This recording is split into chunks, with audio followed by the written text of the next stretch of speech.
இந்த வீடியோவை உங்களுக்கு வழங்குவோர் மாலை முரசு செய்திகள் தொலைக்காட்சியின் படிப்போம் ஜெயிப்போம் உயர்கல்வியை தேர்ந்தெடுப்பதில் உள்ள சந்தேகங்களை தீர்க்கும் நிகழ்ச்சி தினமும் மாலை 5 மணிக்கு. வணக்கம். ஃபோர்சஸ் ஹெட்கியர் வழங்கும் தமிழ்நாடு 360க்கு உங்களை வரவேற்பது நான் அருணீஸ்வர்.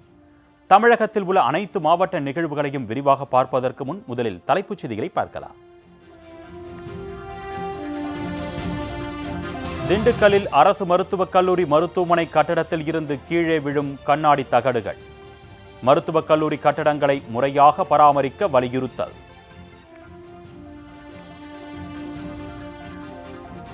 கோத்தகிரி அருகே சாலை வசதி இல்லாததால் பரிதவிக்கும் கிராம மக்கள். ஆதார், ரேஷன் உள்ளிட்ட அடையாள அட்டைகளை ஆட்சியருக்கு அனுப்பும் போராட்டம். மணப்பாறை அருகே வாரச்சந்தையில் வியாபாரிகளிடம் கூடுதல் கட்டணம் வசூல். அடியாட்களை வைத்து கட்டணம் வசூலிப்பவர்கள் மீது நடவடிக்கை எடுக்க வலியுறுத்தல்.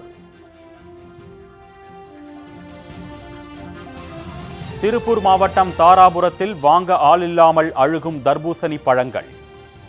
பாதிக்கப்பட்ட விவசாயிகளுக்கு உரிய இழப்பீடு வழங்க கோரிக்கை.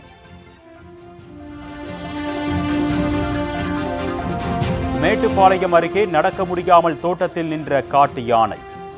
வலி நிவாரணி, ஊட்டச்சத்து மாத்திரைகளை வழங்கிய உணவு வனத்துறை அதிகாரிகள்.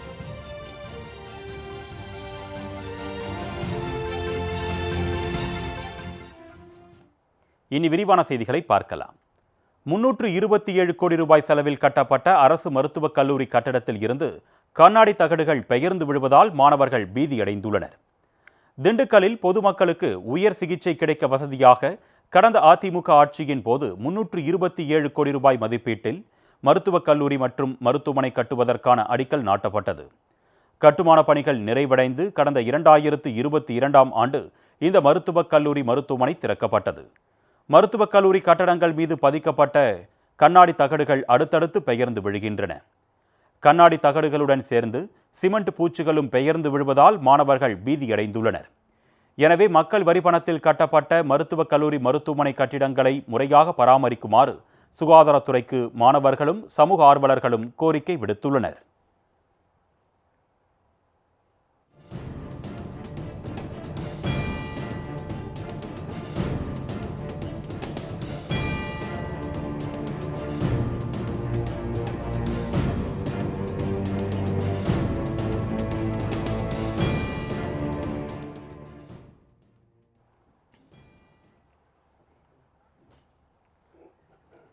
கோத்தகிரி அருகே சாலை வசதி இல்லாத காரணத்தால் நோயாளிகளை கிராம மக்கள் தொட்டில் கட்டி தூக்கி வந்து மருத்துவமனையில் சேர்த்து வருகின்றனர். நீலகிரி மாவட்டம் கோத்தகிரி கெங்கரை பஞ்சாயத்திற்குட்பட்ட அம்பாள் காலனி அமைந்துள்ளது. 200க்கும் மேற்பட்ட குடும்பங்கள் வசிக்கும் இந்த பகுதியில் 40 ஆண்டு காலமாக சாலை வசதி இல்லை. இதனால் அப்பகுதி மக்கள் அவசர தேவைக்கு கூட மருத்துவமனையை உரிய நேரத்தில் அணுக முடியாத சூழல் உருவாகியுள்ளது. நோயாளிகளை தொட்டில் கட்டி தூக்கி வந்து கிராம மக்கள் மருத்துவமனையில் சேர்த்து வரும் நிலையில் இதுவரை சாலை அமைக்க மாவட்ட நிர்வாகம் எந்த நடவடிக்கையும் எடுக்கவில்லை என்று கூறப்படுகிறது. இதனால் ஆத்திரமடைந்த அப்பகுதி மக்கள் ஆதார், ரேஷன் கார்டு போன்ற அடையாள அட்டைகளை மாவட்ட ஆட்சியருக்கு பதிவு தபால் மூலம் அனுப்பும் போராட்டத்தில் ஈடுபட்டனர். அப்பொழுது அங்கு வந்த தாசில்தாரிடம் வாக்குவாதத்தில் ஈடுபட்ட அவர்கள் சாலை வசதி செய்து தந்த பிறகு ஆட்சியரிடம் இருந்து அடையாள அட்டைகளை திரும்ப பெற்றுக் கொள்வதாக தெரிவித்துள்ளனர்.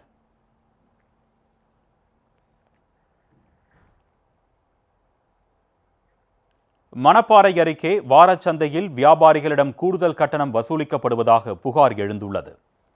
திருச்சி மாவட்டம் மணப்பாறை அருகே உள்ள வையம்பட்டியில் காய்கறி வாரச்சந்தை நடைபெறுவது வழக்கம். வாரச்சந்தை ஏலம் விடப்பட்டு ஒப்பந்ததாரர்கள் மூலம் கடைகளுக்கு வரி வசூல் செய்யப்பட்டு வருகிறது. இந்நிலையில் தற்பொழுது சந்தையில் வியாபாரம் செய்யும் வியாபாரிகளிடம் ஒப்பந்ததாரர் அடியாட்களை வைத்து அடாவடி வசூல் செய்வதாக கூறப்படுகிறது. 40 ரூபாய் வாடகை வசூலிக்க வேண்டிய ஒரு சிறிய காய்கறி கடைக்கு 70 ரூபாய் வாங்கப்படுவதாகவும் பெரிய கடைகளுக்கு 300 ரூபாய் வரை கூடுதலாக வசூலிப்பதாகவும் வியாபாரிகள் குற்றம் சாட்டுகின்றனர். இதனால் ஆத்திரமடைந்த வியாபாரிகள் வையம்பட்டி கடைவீதியில் ஆர்ப்பாட்டத்தில் ஈடுபட்டனர். இதனைத் தொடர்ந்து அவர்கள் ஊர்வலமாக சென்று ஊராட்சி ஒன்றிய அலுவலகம் முன்பு ஆர்ப்பாட்டம் நடத்தினர். வியாபாரிகளிடம் பேச்சுவார்த்தை நடத்திய அதிகாரிகள் வாடகை பிரச்சினைக்கு தீர்வு காண நடவடிக்கை எடுப்பதாக உறுதியளித்தனர். வந்து கொடுக்குறதுனா ஒரு 100 ரூபா 150 ரூபா கொடுத்துட்டு இருந்தேன். இப்போ வந்து 250 ரூபாயும் கொடுத்தேன். அப்புறம் இவங்க வந்து கேட்ட ஏற்பாடு இப்போ எனக்கு சேர்த்து கொடுங்கிறப்ப இப்போ 350 ரூபா கொடுத்தேன். இந்த வாரம் வந்துக்கிட்டு 650 ரூபா நீ கேட்டு காசு கொடுத்தா தான் நீ கடை போடணும், இல்லைன்னா கடை போடக்கூடாது, அடுத்த வாரம் நீ வச்சுக்கிறேன், நீ வனப்பாறை வந்து பாரு அப்படின்னு சொல்கிறாப்புல.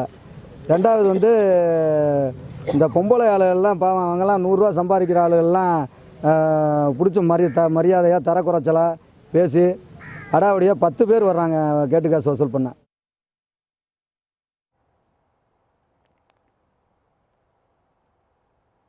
செயற்கை நிறமி சேர்க்கப்படுவதாக தகவல் பரவியதால் தர்பூசணி பழங்கள் வாங்க ஆளின்றி வீணாக அழுகி வருகின்றன. கோடை சீசனுக்கு உகந்த பழங்களில் தர்பூசணி பழம் முக்கியமானது. இந்த கோடை சீசனை முன்னிட்டு தமிழகம் முழுவதும் விவசாயிகள் பல ஆயிரம் ஏக்கரில் தர்பூசணி பழங்களை சாகுபடி செய்தனர். இந்நிலையில் தர்பூசணி பழங்களில் செயற்கை நிறமியும் இனிப்பு சுவையும் சேர்க்கப்படுவதாக தகவல் பரவியது. இதனால் பீதியடைந்த பொதுமக்கள் கோடை சீசனிலும் தர்பூசணி பழங்களை வாங்க தயக்கம் காட்டி வருகின்றனர். இதனால் தர்பூசணி விலை கடுமையாக சரிந்து விவசாயிகளுக்கு பெரும் நஷ்டம் ஏற்பட்டுள்ளது. திருப்பூர் மாவட்டம் தாராபுரம் மற்றும் அதன் சுற்றுவட்டார பகுதிகளில் பயிரிடப்பட்டு இருந்த தர்பூசணி பழங்கள் வாங்க ஆளின்றி அழுகி வருகின்றன.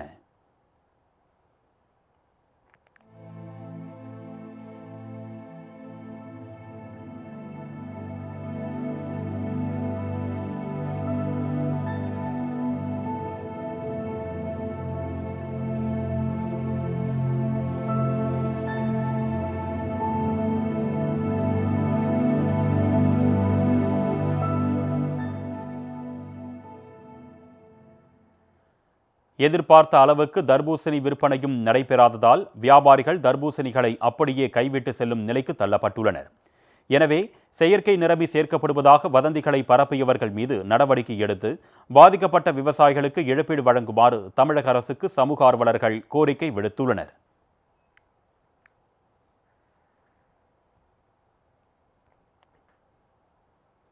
மேட்டுப்பாளையம் அருகே நடக்க முடியாமல் நின்று கொண்டிருந்த காட்டு யானைக்கு வனத்துறை அதிகாரிகளின் உதவியுடன் மருத்துவர்கள் சிகிச்சை அளித்தனர். கோவை மாவட்டம் சிறுமுகை வனசரகத்திற்கு உட்பட்ட காட்டில் இருந்து 3 காட்டு யானைகள் வெளியேறி அருகில் உள்ள கூத்தாமண்டி பிரிவு பகுதிக்கு வந்தன. தோட்டங்களில் புகுந்து வாழை மரங்களை சேதப்படுத்திய யானைகளை வனத்துறையினர் வனப்பகுதிக்குள் விரட்ட முயற்சித்தனர்.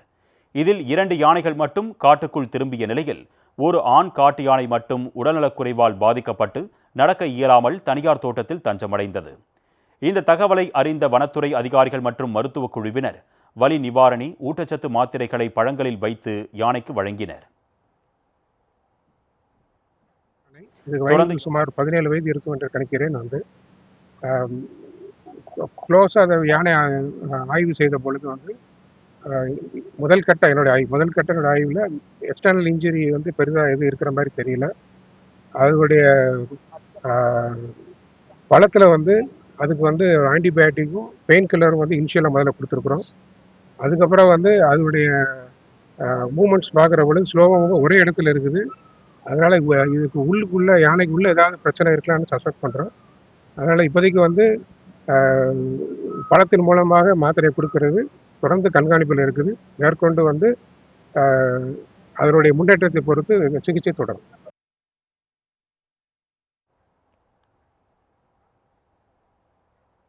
கை கால்கள் செயலிழந்த மகனுடன் தாய் நீதி கேட்டு வங்கி முன்பு போராட்டத்தில் ஈடுபட்ட சம்பவம் பரபரப்பை ஏற்படுத்தியுள்ளது. கன்னியாகுமரி மாவட்டம் புலிப்பண பகுதியைச் சேர்ந்தவர் சாரதா. இவர் 1.5 ஆண்டுகளுக்கு முன்பு தனியார் வங்கியில் 5,88,000 ரூபாய் வங்கிக் கடன் வாங்கி வீடு கட்டியுள்ளார்.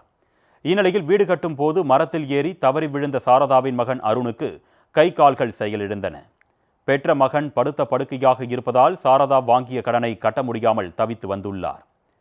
கடன் தவணையை செலுத்தாததால் வங்கி ஊழியர்கள் சாரதாவின் வீட்டிற்கு சீல் வைத்துள்ளனர். இதனைத் தொடர்ந்து ஆம்புலன்ஸில் தனது மகனை அழைத்துக் கொண்டு தனியார் வங்கிக்கு வந்த அவர் நீதி கேட்டு போராட்டத்தில் ஈடுபட்டார். வீடு பூட்டி கிடக்குது. நாங்கள் எங்கள் பையனுக்கு பணம் விட்டு வீட்டில் போயிட்டு நாங்கள் லோனு கிட்ட முன்னாடி சீல் வச்சுட்டு போயிட்டாங்க. நானும் பிள்ளை இப்போ தெருவில் அவளுக்கு ஆசைப்படியில் தான் இருக்கேன். எங்கள் வீட்டில் போக இருக்கேன்.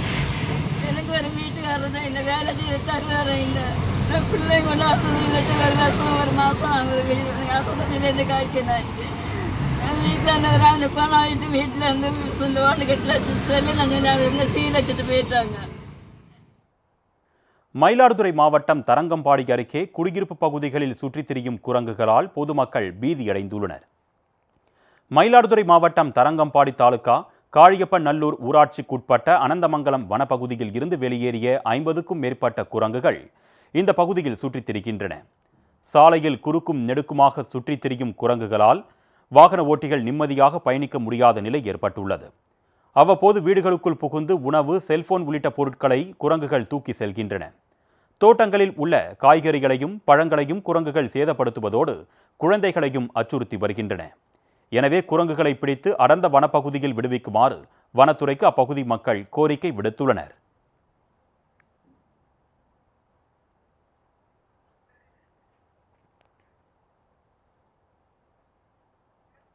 தர்மபுரி 4 ரோடு பகுதியில் முதல் முறையாக பசுமை பந்தல் அமைக்கப்பட்டிருப்பதால் வாகன ஓட்டிகள் மகிழ்ச்சி அடைந்துள்ளனர்.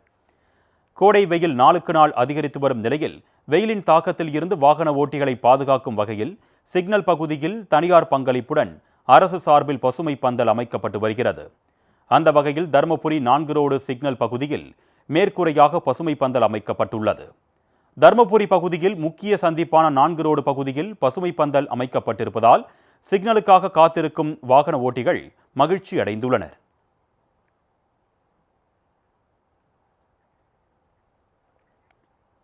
திருமங்கலம் அருகே 100 ஆண்டு கண்ட அரசு துவக்க பள்ளிக்கு கிராம மக்கள் மற்றும் மாணவ மாணவியர் சீர்வரிசை பொருட்கள் வழங்கி கௌரவித்தனர். மதுரை மாவட்டம் திருமங்கலம் அடுத்த தொட்டியப்பட்டி கிராமத்தில் 100 ஆண்டு பழமை வாய்ந்த அரசு ஆரம்ப பள்ளி செயல்பட்டு வருகிறது. இக்கிராமத்தில் வீட்டுக்கு ஒருவர் இராணுவத்தில் பணிபுரிந்து வருவதால் இந்த கிராமம் இராணுவ கிராமம் என்று அழைக்கப்படுகிறது. 1924ஆம் ஆண்டு தொடங்கப்பட்ட இப்பள்ளியில் தற்பொழுது 100க்கும் மேற்பட்ட மாணவ மாணவிகள் பயின்று வருகின்றனர். இந்நிலையில் பள்ளியின் 101வது ஆண்டு விழா சிறப்பாக கொண்டாடப்பட்டது. இதில் இப்பள்ளியை சிறப்பிக்கும் வகையில் கிராம மக்கள் மற்றும் மாணவ மாணவியர் பள்ளிக்கு சீர்வரிசை பொருட்களை கொண்டு வந்தனர். இதில் பள்ளிக்கு தேவையான மின்விசிறி, ஏர் கூலர், புத்தகப்பை, எழுதுகோல், குடிநீர் சுத்திகரிப்பு இயந்திரம், கணினி, விளையாட்டு உபகரணங்கள், மரக்கன்றுகள் உள்ளிட்ட பொருட்களுடன் ஊர்வலமாக கொண்டு வந்தனர்.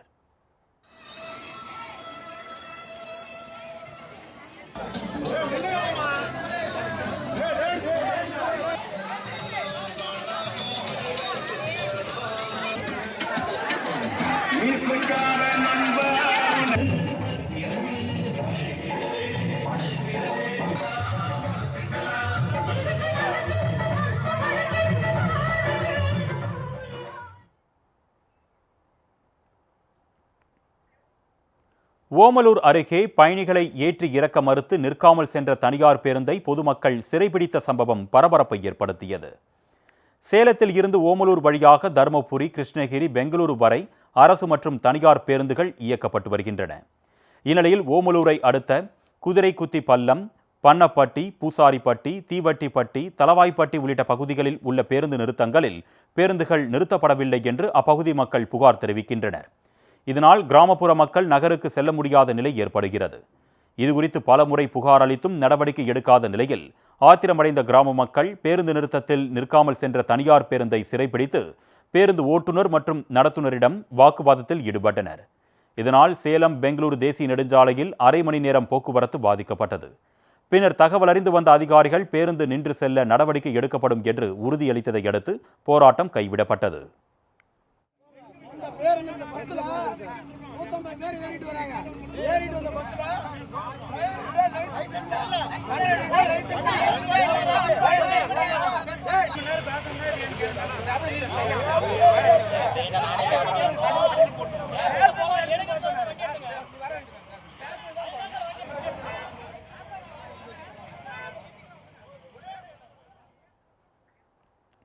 ஃபோஸ்டர்ஸ் ஹெட்கேஸின் தமிழ்நாடு 360யில் அடுத்து வருவது உங்கள் ஊர் நிகழ்வுகளை விரைவாக வழங்கும் உள்ளூர் எக்ஸ்பிரஸ்.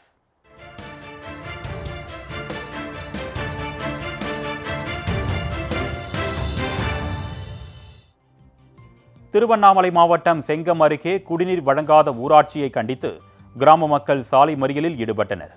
தண்டராம்பட்டு ஒன்றியத்திற்குட்பட்ட மேல்கரிப்பூர் கிராமத்தில் கடந்த 4 நாட்களாக குடிநீர் விநியோகிக்கப்படவில்லை என்று சொல்லப்படுகிறது. ஊராட்சி செயலாளரிடம் முறையிட்டும் குடிநீர் பிரச்சினைக்கு தீர்வு கிடைக்காததால் ஆத்திரமடைந்த அப்பகுதி மக்கள் காலி குடங்களுடன் வந்து சாலை மறியலில் ஈடுபட்டனர்.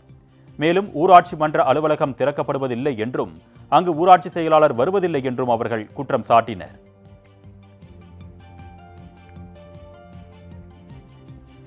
நீலகிரியில் வீட்டிற்குள் புகுந்து நல்ல பாம்பை வனத்துறையினர் பத்திரமாக மீட்டனர். ஆமைக்குளம் பகுதியில் உள்ள ஒரு வீட்டிற்குள் சுமார் 6 அடி நீளமுள்ள நல்ல பாம்பு பதுங்கி இருந்தது. இதனை அறிந்த குடியிருப்பு வாசிகள் அலறியடித்துக் கொண்டு வெளியேறிய நிலையில் அங்கு வந்த வனத்துறையினர் சுமார் 1 மணி நேரம் போராடி பாம்பை பிடித்தனர். இதனைத் தொடர்ந்து அந்த பாம்பை வனத்துறையினர் பத்திரமாக அடர்ந்த வனப்பகுதியில் விடுவித்தனர்.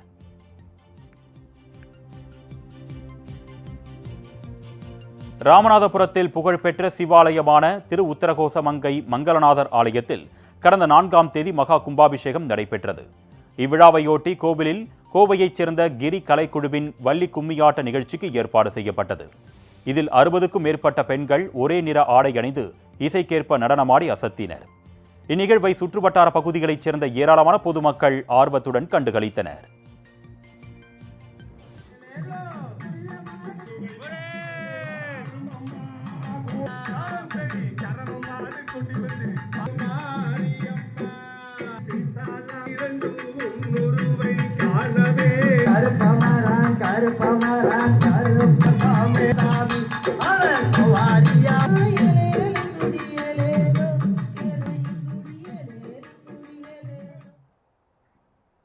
ஃபோர்ஸ்டர்ஸ் ஹெட்கியர்ஸ் வழங்கும் தமிழ்நாடு 360யில் மாவட்டங்களில் நடைபெற்ற விளையாட்டு செய்திகளை வழங்க வருகிறது விளையாட்டுக் களம்.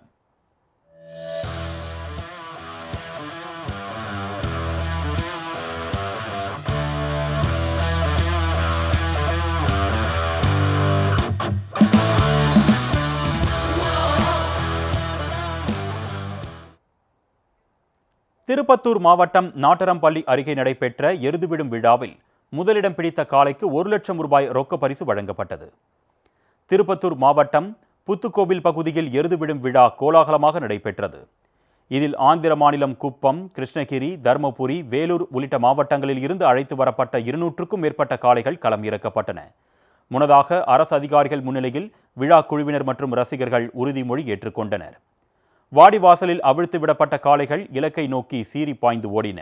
நிர்ணயிக்கப்பட்ட இலக்கை குறைந்த நேரத்தில் கடந்த காளைகள் வெற்றி பெற்றதாக அறிவிக்கப்பட்டன. இதில் முதல் பரிசாக 1 லட்சமும், 2ஆம் பரிசாக 70,000 ரூபாயும், 3வது பரிசாக 50,000 ரூபாயும் வழங்கப்பட்டது. இந்த எருதுவிடும் விழாவை கடும் வெயிலையும் பொருட்படுத்தாமல் ஏராளமான பொதுமக்கள் ஆரவாரத்துடன் கண்டுகளித்தனர்.